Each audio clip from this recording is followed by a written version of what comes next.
Good morning. Thank you all for joining us this morning. You remember back when I announced my candidacy for governor, I set a very ambitious goal of 200,000 new jobs in Iowa. This requires a thoughtful, serious, and energetic leader to ensure that we're able to accomplish this very ambitious goal. I found that leader in Debbie Durham. Today, I'm excited to announce that Debbie Durham from Sioux City to be the new Director of the Department of Economic Development and to lead my administration's effort in job creation. Her experience as president of the Siouxland Chamber of Commerce combined with her work as president of the Siouxland Initiative gives her a unique ability and understanding of what Iowa needs to attract jobs to our state. She's been very hands-on, and she's been a respected leader in the professional developers community, and she will be instrumental in creating a 21st century economic development office in Iowa.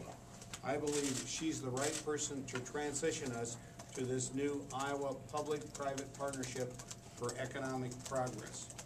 Debbie Durham was my top pick for this job. I looked all over the state of Iowa, you might say even all over the country, for the person that I thought was the right person for this very important and key position in my administration. With Debbie, I found somebody that has the energy, the connections, the experience, and the ability to do a great job. She will also work very closely with our Lieutenant Governor, Kim Reynolds, who will be chair of the new Commission for the Partnership for Economic Progress. And so today I'm very happy to introduce our new leader for economic development, Debbie Durham. Debbie?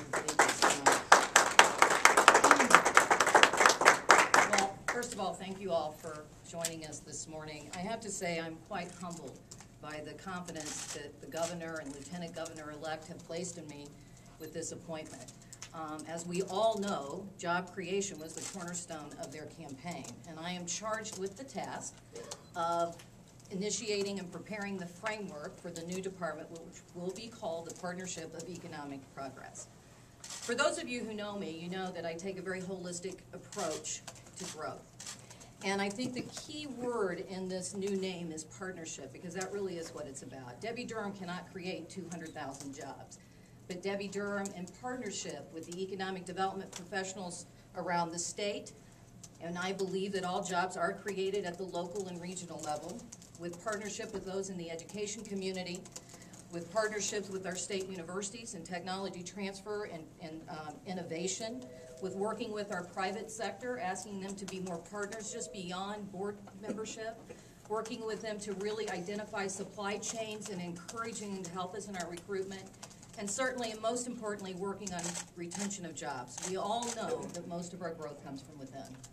And so it is important to have constant dialogue with those private sector businesses who are creating the jobs to make sure that we identify and remove the obstacles, allowing them to work with us to create this 200,000 jobs. So with that, I'll entertain questions. You bet. You've had about 8 years to think about this job. 8 years. Yeah. What has occurred to you over those 8 years that you would like to implement immediately? Well, you know, obviously 8 years is a long time. If you look at the progress that the Siouxland region and community has made in that 8 years, I think it really is just a snapshot of what you can expect of the state. And that really is cultivating those partnerships and really doing some innovative programming. I think what we're doing on technology transfer is a model that can be replicated around the state, which is really taking the IP from the universities and not only creating a financial platform, but actually creating a management platform where we go out and find CEOs to help start these companies.